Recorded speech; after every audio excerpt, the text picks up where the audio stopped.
Welcome to Created to Create Kids. Happy, happy, happy, happy, happy!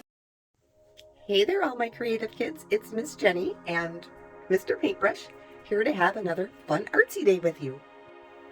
I want to start out by showing you a little something. See these mandarin oranges? They're all pretty much the same size. They look pretty much the same. But I want you to notice something. Perspective, how you see things. Remember those mandarin oranges that were all about the same size? Watch this.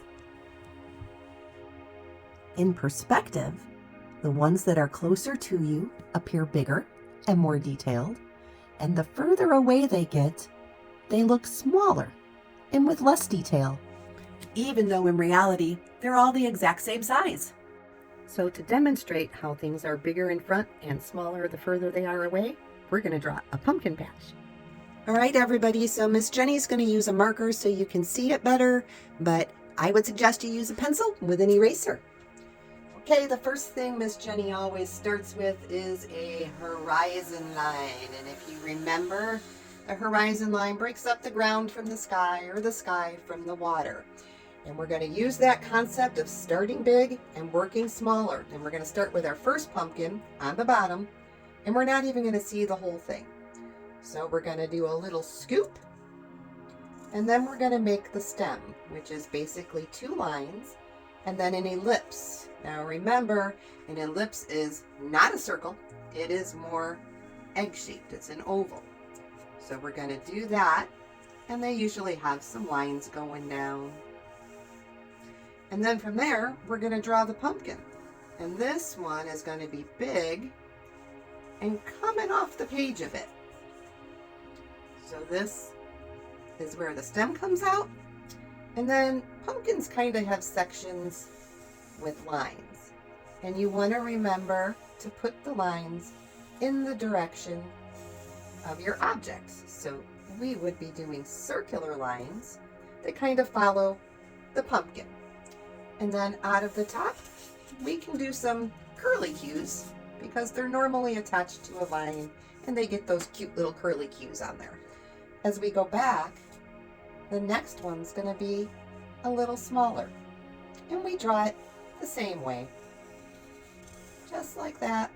A few lines down the stem. And we have this. And we follow the curve of the pumpkin when drawing the lines. And again, we can have some squigglies. When we get back here, oh, a much smaller pumpkin. Much smaller. Same concept though, but you don't have to have the lines and everything quite as perfect because it's smaller. We may do another small one here. A little stem. This one's not quite as round because we know that none of them are perfectly shaped. Again, you don't have to have it perfect. When we get back here, they get way smaller. Way smaller back here. I don't even draw a full stem. And when we get back here, they're almost just like little tiny circles. The further back you go, the smaller they are. Boop, boop. Just putting a little stem on, but you don't even have to because back there, you don't see it. So up here, if we want to do another big one, coming out the other side.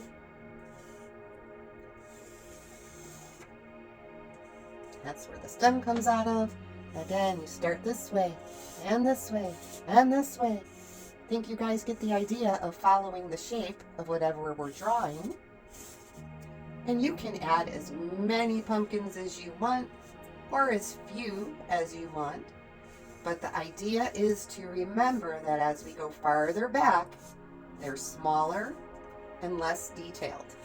All right, so you get the idea that as you go back, they look smaller. And now you can add some grass behind some of them. And remember, in the front, the grass blades are going to be much bigger and more detailed. You can have some coming out from behind the pumpkins, like this. And then when you get back here, they're a little smaller. Back here, even smaller still. And by the time you get to the back, it's just like a couple little lines here or there. So much smaller when you go back. Okay, so you get the idea. Bigger in the front, medium, they go smaller and smaller as you're going back. Up here, I'm just gonna draw a little simple house, or let's put some barn doors on there, because why not? We'll add a couple simple trees, nothing exciting, just some simple little trees. We can add some bushes next to the house, maybe another tree right over here. Maybe this one doesn't even have leaves on it because it's autumn. Most of the leaves are falling, so you can just do a whole bunch of lines.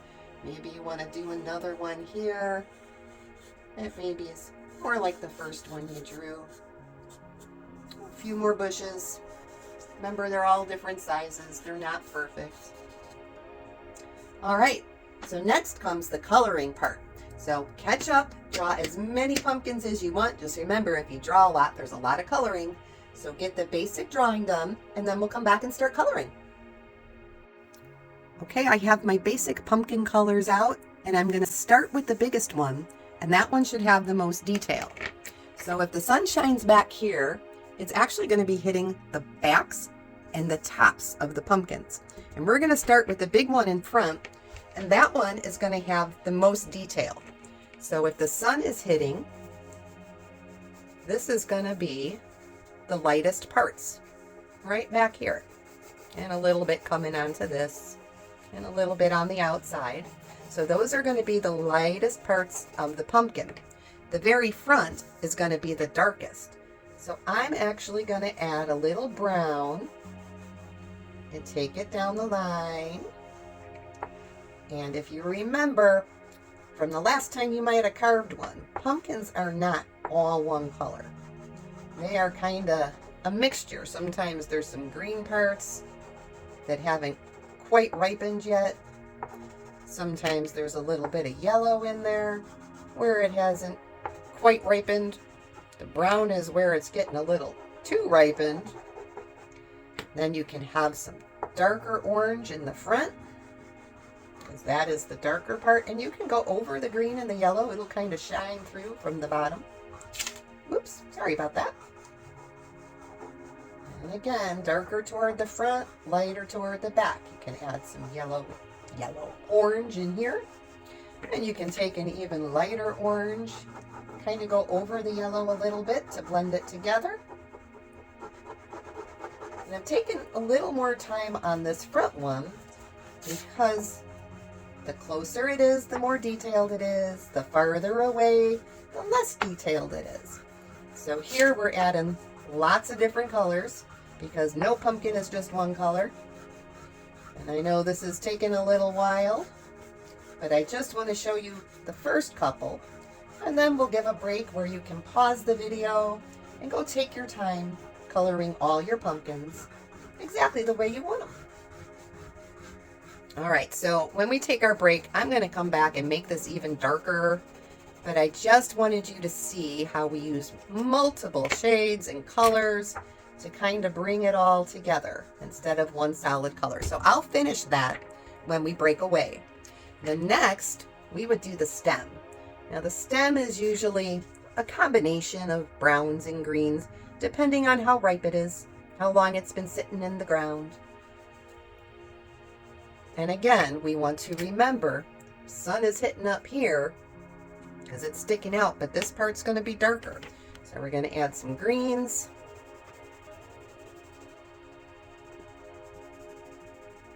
A little more brown going up.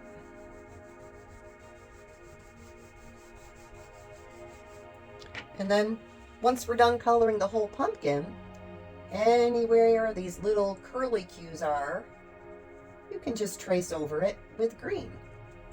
Now what I wanted to get to is as we go further back, the little ones way back here, they're pretty much just little yellow balls, because from far away, you don't see the detail like you do up close. So the little ones, pretty much like a little orange ball. And the ones that are a little closer, you can add a little bit more of the shading like we did in the first one. They're a little darker on the bottom because they're closer to the ground. And then We lighten up as we go to the top where the sun is hitting it, and fill it in a little more like this, but not as detailed. So the front ones that are the biggest, very detailed. When you get back there, just a little bit of details. So I want you to pause the video right now and take as long as you need to color your pumpkins, and then we'll be back. All right, so how'd you guys do on your pumpkins? It took me way longer than I thought it would. The next thing we're going to be doing is grass. So if you want to get out a few different kinds of greens, yellow, whatever you think you're going to need. So in the beginning, where they're bigger, in the front, we have bigger blades of grass. And those will be colored individually, following that same concept. They're darker on the bottom, little lighter where the sun will be hitting them. So you're just going to kind of blend it with a couple of different greens, where it'll be lighter at the top. When you don't make things a solid color, they look a little bit more realistic, because if you go out in the yard, you're going to see every blade of grass has a couple shades of green on it. No two blades of grass kind of look the same. They're all a little different, kind of like snowflakes. So once you do the main big pieces of grass, and we drew some over the sides of these pumpkins too, remember? I'm just going really fast here so you guys kind of see. After that, we're going to just fill in the rest of the grass like this. Just using the side or the back end. You're going to fill in all the grass. The one thing I want you to pay attention to, though, is the shadows. If we have the sun coming from this direction, there is going to be shadows underneath the pumpkins because they're blocking out the sun.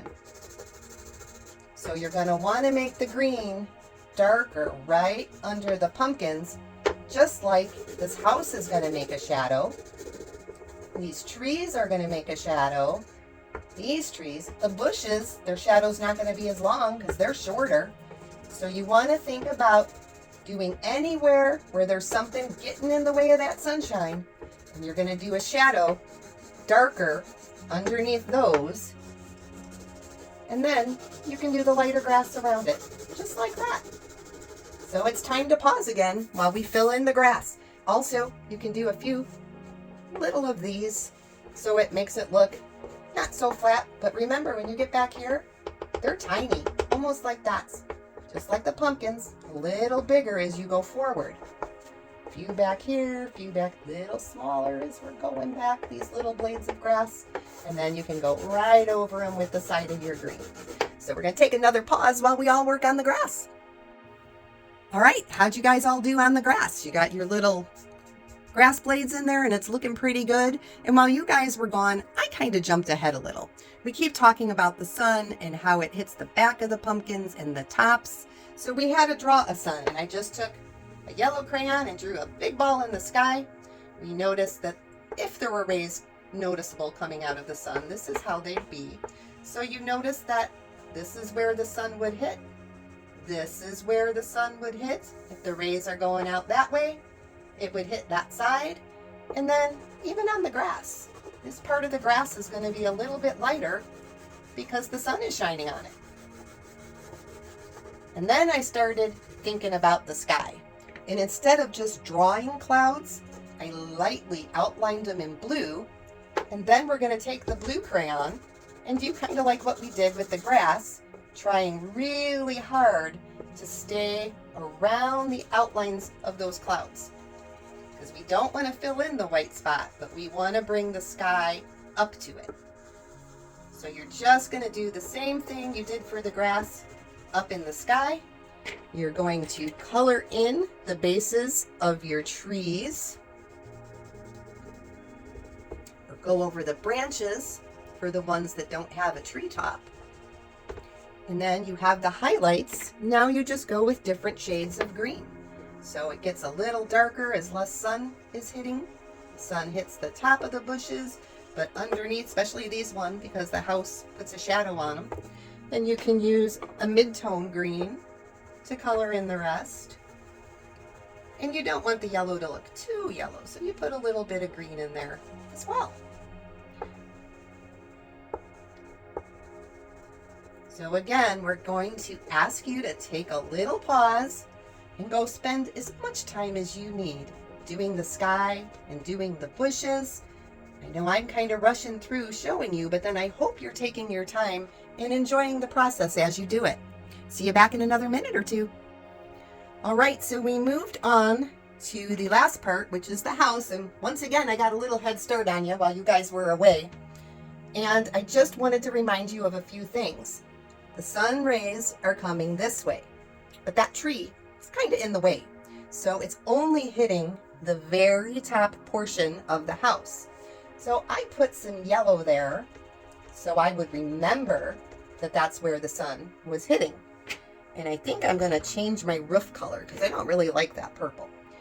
But if the sun is there, this will be the darkest part of the roof. This and right underneath. And then we're going to go a little lighter and a little lighter and a little lighter right over the highlights.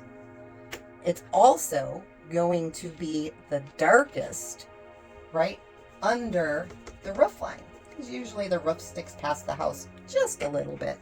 I'm going to add a little black to it to make the shadow darker as it comes down. I colored the doors red. Remember, there is no light on the front of this house at all, so it is going to be mostly shadow. And this reminds me of what I did in the apple video. This is the cast shadow, which is the darkest. This is the core shadow, which is the next darkest. Then we have the mid-tones, which is kind of in the middle, which is why we call it mid. And then we get lighter and lighter and lighter until we are to the highlight, where the light hits it the most. I'm going to go over the doors one more time. All right, so I want you guys to finish up the house, finish up the shading, finish all the trees, the bushes, go back, look at your grass, look at your pumpkins, make sure it's the way you like it. And when we come back, we should be done. So how'd the kids do on this one? Let's take one more look at it and recap what we learned. Okay, we learned that the things closest to us are the most detailed. As we go further back, things get smaller and much less detailed. We see the sun's rays, and where the sun hits is lighter. Where the sun doesn't reach, there's shadows. We reviewed the idea of a cast shadow, a core shadow, a midtone, and a highlight. So I think we learned quite a bit on this project, and I think it's pretty cool for this time of the year. I hope all you kids had fun as we drew these pumpkins and learned about closer and further and how things change based on that. And I hope you'll join us for the next one. I think we're going to be doing 1 point perspective.